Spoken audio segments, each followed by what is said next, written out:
Hey guys, it's Danny. Today we are talking about Cattleyas because I have a million Cattleyas and they're starting to bloom and I'm very happy. And I actually got a request. Somebody asked me if I can make a video about the whole sheaths drama with Cattleyas. And although I did talk about it in the past, or maybe I mentioned it in Cattleya videos, I don't know if I did a full deep dive at some point. I have over 2,000 videos and sometimes, even the algorithm buries them because there are too many. Even the algorithm is sick of me. So why not? Let's talk about sheaths and Cattleyas again because, well, brother, it's something very annoying about Cattleyas that you should know. We still love them. Don't worry, it's not that annoying. Although it's pretty annoying. Anyway, the sheath situation. Let's get into it. Oh no, before we start, my little poem. Don't forget to give this video a like if you end up enjoying it and it helps you out. And hey, why not subscribe? I post multiple times a week and it is completely free. But if you're feeling a little extra and you can, do consider becoming a member and getting access to some behind the scenes or some exclusive videos. Also, you can use the affiliate links that I have in the description of my videos. You can also check out the merch. We have mugs and a puzzle at the moment. Let me know, do you like the puzzle? Did you do it? I want to know. And if all else fails, you can use the super thanks option below my videos as well. Right, so Cattleyas and sheaths.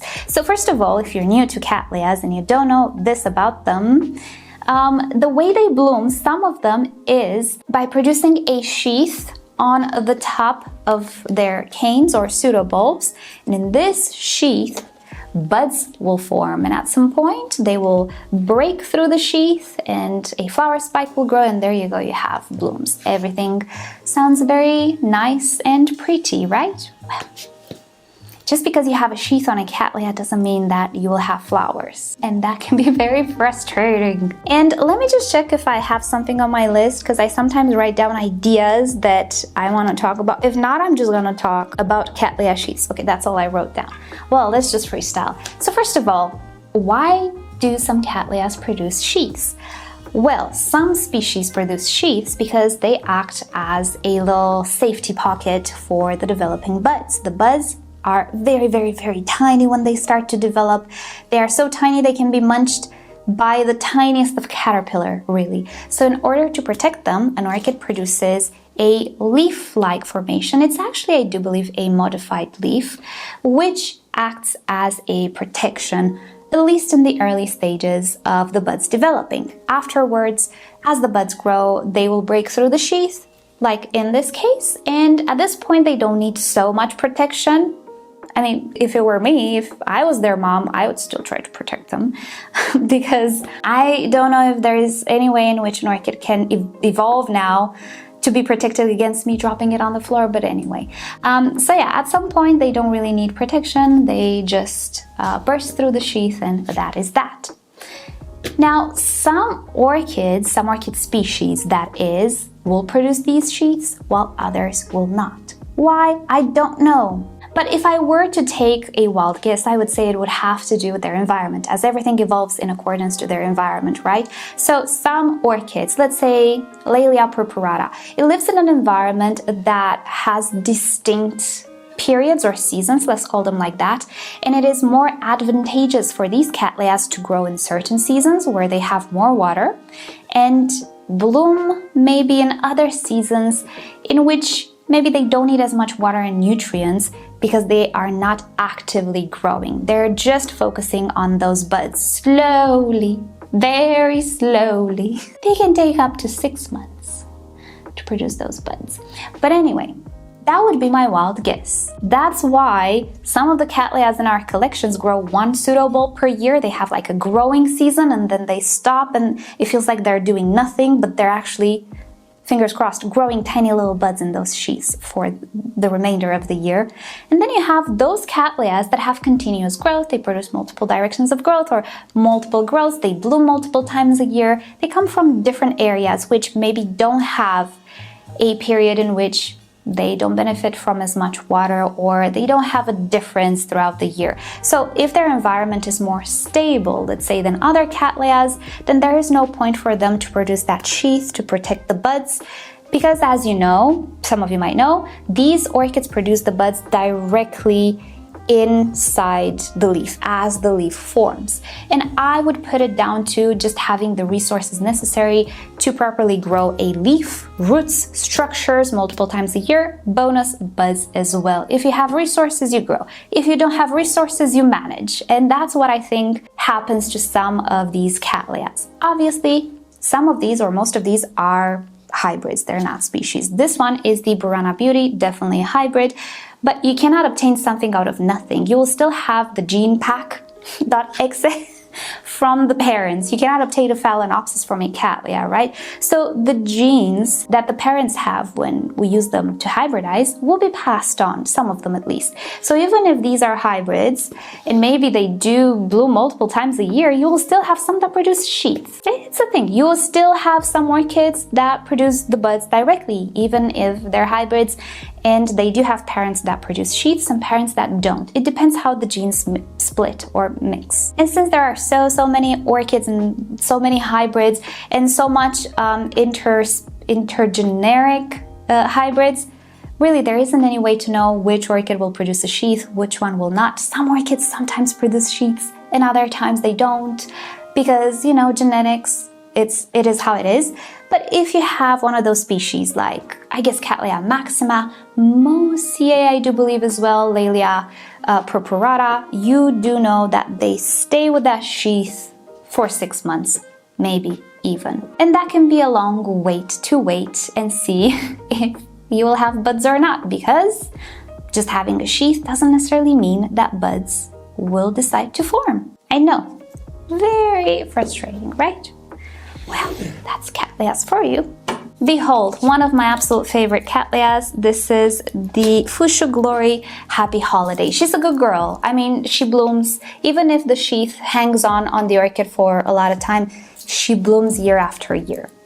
But just to make you even more worried, sometimes the orchid can even start to produce another growth while the sheath is still on the orchid, not doing anything. And you might be tempted to think, well, it's not gonna bloom here anymore. What did I do wrong? Now am I supposed to expect blooms off of the new growth? Well, yes and no. Because yes, orchids can actually skip blooming on this pseudobulb and bloom here.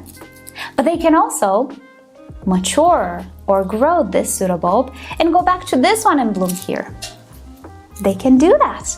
Why and how, I don't know, but it's up to them. It's not something you can negotiate with them or promote or know.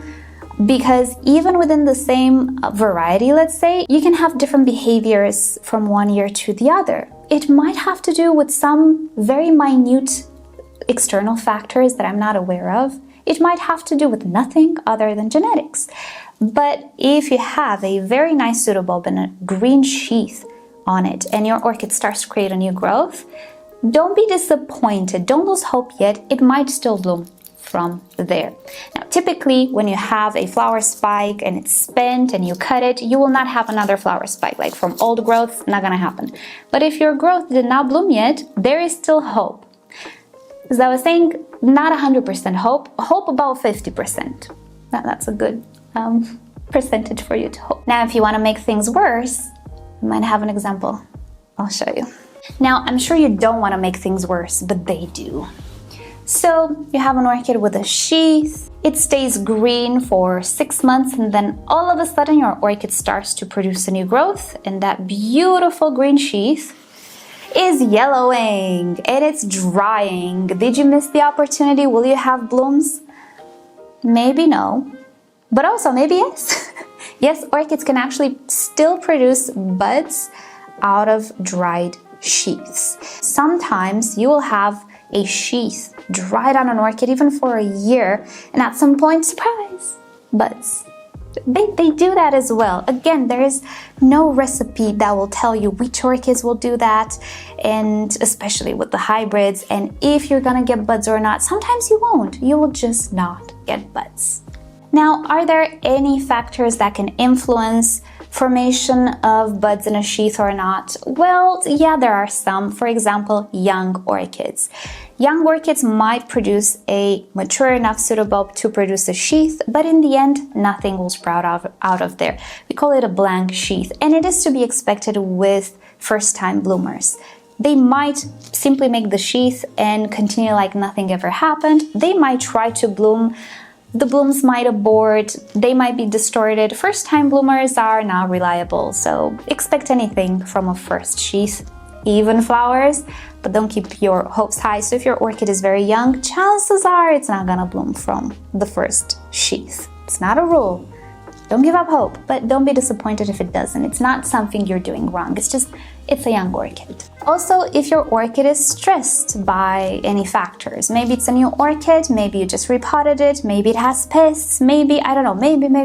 If it is stressed, yes, it is more prone not to produce buds in that sheath. And I would say the best way to stress it is with repotting it at the wrong time. Typically, these orchids that produce sheaths that stay on the orchid like that for like 6 months and then they bloom, they're usually the Cattleyas that have very specific growth. You know, 1 new growth per year, 1 new root system per year, and that's about it. With those Cattleyas, you don't play around with repotting too much because they're gonna produce roots when they feel like it, when they feel it's the moment, not when you feel like it. So if you repot them at the wrong time, they might die on you. If you know you kind of stressed your orchid with a repot, even if you did it at the right time, these guys can still get a little bit stressed. This is not one of them. This is a hybrid that is very pretty.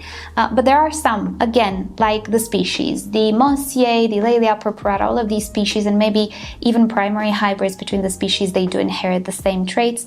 These species and hybrids, yes, they can abort flowering from a sheath if they're a little stressed by a recent repot, case in which you will have to wait for another year, because why not? That's why I'm saying it's a little frustrating and stressful, but hey, it is the fun, the salt and pepper of the orchid game, right? Overall though, if you're impatient and you want to see if anything is developing in your sheath, you can check it from time to time against a light source. Maybe a flashlight, maybe the flash of your phone, put it on the other side of the sheath and illuminate it, and you will see if at the base a shadow will start to form. And if it does, then you can expect the buds to grow within maybe a couple of months or so. From the moment you see them to the time they actually bloom, it could be a couple of months. Now, just because you see the buds growing doesn't mean nothing bad will happen. Because here's a little bit of a downside to sheaths. They also keep in moisture and humidity. And if you already have a very, very humid environment, or you're splashing water over your orchids, maybe some water can get trapped there, it's not gonna evaporate. Sometimes buds actually rot in the sheath. That's just the product of how we grow them. Generally, or theoretically, it shouldn't happen like in their natural habitat, right? They want to protect and maintain humidity around the buds for a reason. Maybe their environment is arid and dry, but maybe our home is very humid and not so ventilated. So sometimes what some people choose to do is to cut the sheaths from the half or something, just to allow some air to go in, especially if you know you don't have pests in your grow area. And for some environments that might actually be beneficial, especially for the environments with low ventilation and higher humidity. So that might be something you might want to consider if you've had buds just rotting in the sheath couple of times, 3 times, 4 times, and you're like, what is happening? That might be it. Maybe you don't have enough ventilation, or you just have the type of environment. Maybe your bacterial environment load, whatever, is of such a way to create this. So maybe cutting that sheath on these orchids that sit with the sheath for months is a good idea. You will have to try it. If you don't have issues, no need to fix anything, but if you have issues, maybe that's the thing. Maybe you need to cut that sheath. Other than that, typically you don't have to do anything with the sheath other than don't spray water into it, because again, water could go in if it has enough pressure, but going out, it's not going to. It's very well closed, and it's not very what's the word in English? Permeable. There are many Latin words in English. Yay. And they sound like very elevated words, right? They're Latin words. I just happen to know them because, you know, Romanian. But yeah, these sheaths, they don't seem to be very breathable. They seem to trap water in, so be careful with that. And of course, don't spray alcohol on them. If you want to treat for pests, you have to be careful with the sheath, because that sheath doesn't really have the cuticle, which again, is a little weird because it should be more breathable, right? I don't know. Maybe it's a different anatomy. So when it's dry, everything is okay, it's breathable, but when it's still green, it does really keep in that moisture. And other than that, really, you don't have to do much with the sheaths. There's no way to help the buds form faster other than just take care of your orchid properly and be patient. Some orchids just take their sweet time. Some will produce buds very fast in that sheath. And when we're dealing with hybrids, you never know. There's never any way to know. But as I was saying, that is the salt and pepper and like the joy of growing Cattleyas. They're all different. Some of them are very frustrating, I know. So my advice to you is to get both species if you're into species and you love them. They are beautiful, but just so you don't like really get frustrated, get some hybrids. Maybe some that you see or you know that don't create sheath. Maybe hybrids that do create sheath, but they do actually grow very fast, their buds. Just have different types of Cattleyas in your collection, and that way you will balance the frustration with the joy. Pretty much. That's what I do. Love Cattleyas, but some. I know if I only had those types in my collection, I would throw them out the window. Not really. But yeah, I would be very frustrated. And P.S. one thing that can happen is you can have a sheath on an orchid for I don't know how many months, and then a new growth forms and it completes, it matures, and then it makes a sheath and it starts to bloom. But hey, the old sheath on the previous growth starts to bloom at the same time. You can have that happening. You never know. It's always a mystery with Cattleyas. Righty, so with that said, let's end the discussion here. Pretty much this is what you should know about Cattleyas and sheaths. Any other anomaly in between, I wouldn't rule it out. I would not be surprised. Cattleyas are a very surprising family of orchids. She's not fragrant, but at the same time, they're just so beautiful you cannot resist, especially the ones that are fragrant. Am I right? So let me know in a comment below what types of Cattleyas do you prefer and how do you deal with the frustration of the sheaths? Do you have like a funny experience that you can share with us? I would love to know. Throughout the years, you might have, learned about my experiences with Cattleyas because I know I have a lot of Cattleya videos, but do let me know your experiences. And again, thank you so much for hanging out with me today. Hope you've enjoyed this topic, and if you have other suggestions for topics, let me know and I will gladly do them if I know like what I'm talking about. Right, so with that said, I'll see you all next time. Bye!